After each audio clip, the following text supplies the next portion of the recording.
नमस्कार.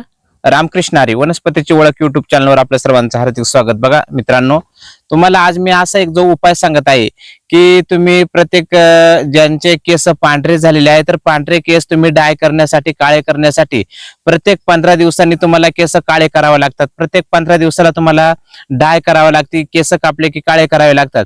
मी तुम्हाला एक असा घरगुती उपाय, एक अशी रेसिपी, अशी एक रेडमी सांगणार आहे की हा उपाय तुम्ही केल्याच्या नंतर तुम्हाला केस पुन्हा पुन्हा काळे करावे लागणार नाही किंवा पांढरे झालेले केस एकदा डाय केल्यानंतर पुन्हा तुम्हाला डाय करावी लागणार नाही. तुमचे केस कायमचे काळे होऊन जातील. याच्यावरचा एकदम एक जबरदस्त साधा सोपा घरगुती उपाय मी आपल्यासाठी घेऊन आलेलो आहे. हे उपाय अनेक जणांनी सांगितलेले आहेत, परंतु आपण जो उपाय सांगत आहे ते उपाय आम्ही करतो आणि मग सांगतो. काय करतो? आधी करतो आणि मग सांगतो. केल्याने होत आहे रे, आधी केलेच पाहिजे. प्रयत्न वाळूचे कणरगडिता तेले गळे. बघा, एकदम जबरदस्त आणि एकदम जबरदस्त असा रिझल्ट आणि जबरदस्त असा उपाय मी आपल्याला सांगत आहे. बघा, तुमचे केस अकाली पांढरे झाले असतील, 40 मध्ये 30 मध्ये जर तुमचे केस जर पांढरे झालेले असतील तर त्याच्यावर 100% हा उपाय करा. 100% याचा रिझल्ट आहे. एकदम साधा सोपा घरगुती उपाय आहे. तो उपाय मी सांगितल्याप्रमाणे तुम्ही जर करताय तर तुमचे केस पांढरे झालेले केस काळे होऊन जातील आणि आतमधून उगवणारे केस सुद्धा काळेच उगवतील, पांढरे केस उगवणार नाहीत. इतका जबरदस्त साधा सोपा उपाय आहे. बघा, त्यासाठी मी तुम्हाला इथं दाखवत आहे. त्यासाठी आपल्याला काय करायचंय? काळे तीळ घ्यायचे. बघा, काय करायचे? काळे तीळ. तुम्हाला कोणत्याही किराणा दुकानामध्ये काळे तीळ भेटून जातील, तर तुम्हाला काळे तीळ घ्यायचे आहे. ते काळे तीळ घ्या. काळे तीळ घेतल्यानंतर दुसरा पदार्थ तुम्हाला जो घ्यायचा आहे तो खोबरेल तेल घ्यायचं आहे. आता खोबरेल तेल तुम्ही कोणतं घेणार आहे? तर बघा, इथं दाखवतो पॅरेशूट. पॅरेशूट हे शुद्ध खोबरेल तेल असते, तर पॅरेशूटचं खोबरेल तेल घ्यायचंय. त्याच्यामध्ये काळे तीळ घ्यायचं आहे. त्याच्यामध्ये तुम्हाला हळद घ्यायची आहे. आपण जी हळदी पावडर रोजच्या आहारामध्ये, रोजच्या जेवणामध्ये खातो, ही हळद तुम्हाला घ्यायची आहे. बघा, आणि तुम्ही जर हळदी पावडर घेतली तरी चालेल आणि ओली हळद जर घेतली तर एकदम उत्तम, एकदम उत्कृष्ट. ओली हळद जर तुम्हाला भेटली तर चांगलंच आहे. ओली हळद तुम्ही त्याच्यामध्ये ऍड करू शकता. त्याचप्रमाणे तुम्हाला एक जास्वंदीचं फूल घ्यायचं आहे. काय करायचंय? एक जास्वंदीचं फूल घ्यायचंय. हे एवढं साहित्य घ्यायचंय. काळे तीळ, खोबरेल तेल, हळद आणि जास्वंदाचं एक फुल, या 4 वनस्पती तुम्हाला घ्यायची आहे. ती घेतल्यानंतर बघा, याची तुम्हाला एक रेसिपी सांगतो. हे तुम्हाला करायचं आहे. तर त्याच्यासाठी तुम्हाला अल्युमिनियमचा किंवा स्टीलचं भांडं घ्यायचे. कशाचं?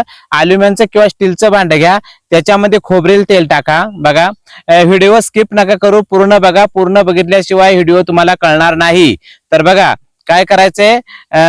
एक स्टीलचं किंवा अल्युमिनियमचं भांडं घ्यायचं. त्याच्यामध्ये खोबरेल तेल टाकायचे.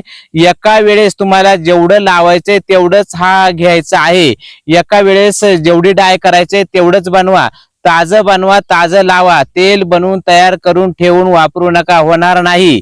तर बघा, ज्या वेळेस तुम्हाला हा उपाय करायचा आहे त्यावेळेस हा उपाय ताजा करा. ताजा उपाय करून ताजी डाय लावून टाकायची आहे केसाला. पण ती कधी लावायची, कशी लावायची, त्याच्यासाठी व्हिडिओ पुढे बघत राहा.